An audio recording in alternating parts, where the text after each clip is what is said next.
Hello, नमस्ते। कैसे आप सब। आज की हमारी कहानी है सास बिना ससुराल। शुरू करने से पहले please do subscribe my channel. चलिए दोस्तों, कहानी शुरू करते हैं। आज वंदना की शादी हुई है विशाल से। वंदना विदा हो करके अपने ससुराल पहुंची। उसका खूब बढ़िया स्वागत किया गया। उसके लिए घर के दरवाजे के बाहर फूल बिछाए गए, जिन पर चलकर वंदना घर के अंदर आई। उसे ये सब एक सपने जैसा लग रहा था। वैसे तो ये अरेंज मैरिज है, पर फोन पर बात करके और एक आध बार मिलकर वो अपने पति और ससुराल को जान गई है।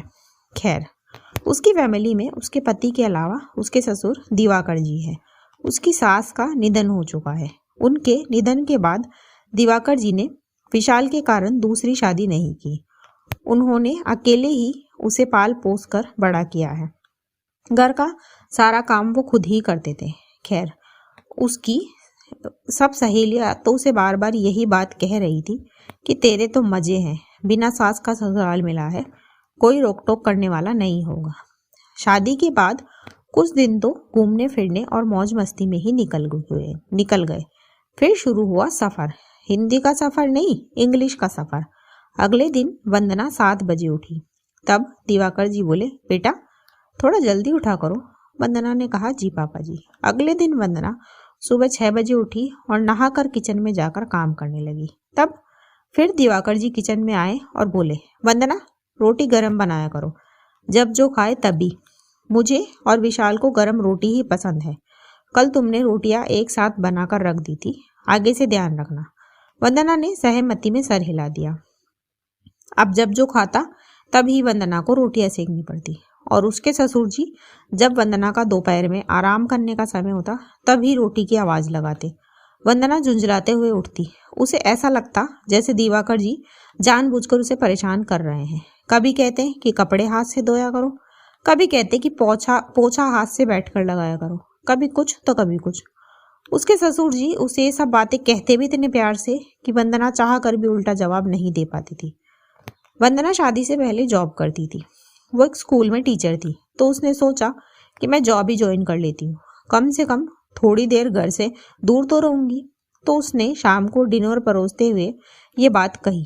तब दिवाकर जी बोले, नहीं नहीं बेटा, क्या जरूरत है जॉब की। तब वंदना बोली, पापा जी वो घर में काम ही कितना होता है, मैं बोर होती हूँ इसीलिए। तब वो बिना कोई जवाब दिए चले गए।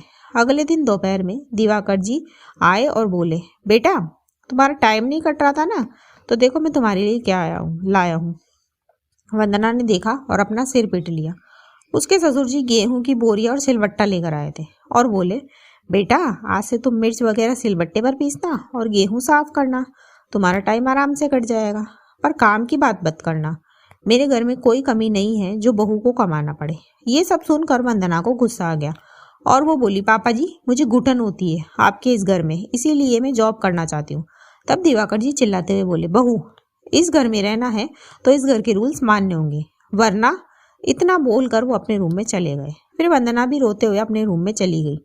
कुछ देर के बाद जब वंदना शांत हुई तब वो दिवाकर जी के कमरे में आई और बोली, पापा जी सॉरी, मैंने जिस तरह से आपसे बात करी उसके लिए। पर पापा जी मैं कुछ कहना चाहती हूँ, शायद अपनी बात नहीं समझा पाई थी आपको, इसलिए एक और कोशिश कर रही हूँ। मैं जानती हूँ पापा जी, आपने विशाल को अकेले पाला है, बहुत सारे स्ट्रगल्स किए हैं आपने, घर और ऑफिस बच्चा अकेले संभाला है, जो काफ़ी मुश्किल रहा होगा, ये भी मैं जानती हूँ। पर पापा जी अब ये घर मुझे मेरे हिसाब से चलाने दीजिए। हाँ, अगर कुछ सिखाना चाहो तो बात अलग है। और दूसरी बात पापा जी, आपने कहा कि इस घर में रहना है तो रूल्स फॉलो करने होंगे। पापा जी मैं इस घर में रहने नहीं आई हूँ, मैं इस घर का हिस्सा हूँ, जैसे आप और विशाल है। आप चाहते हो मैं सब काम आपके हिसाब से करती रहूँ। अगर आप कोई काम करे और आपको कोई अपने हिसाब से चलाए तो आपको कैसा लगेगा। दिवाकर जी जो अब तक चुपचाप बैठे थे वो उठे और वंदना के सर पर हाथ रखकर बोले, सॉरी बेटा, मेरे तो कोई बेटी नहीं है ना, तो मैं तुम्हारी बात समझ ही नहीं पाया।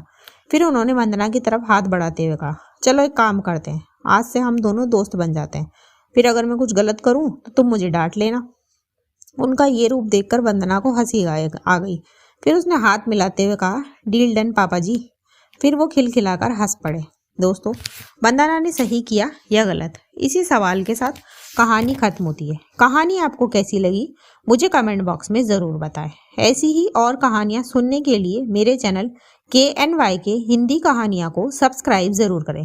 थैंक यू सो मच दोस्तों। Thanks for watching. Do like share and subscribe my channel. Thank you.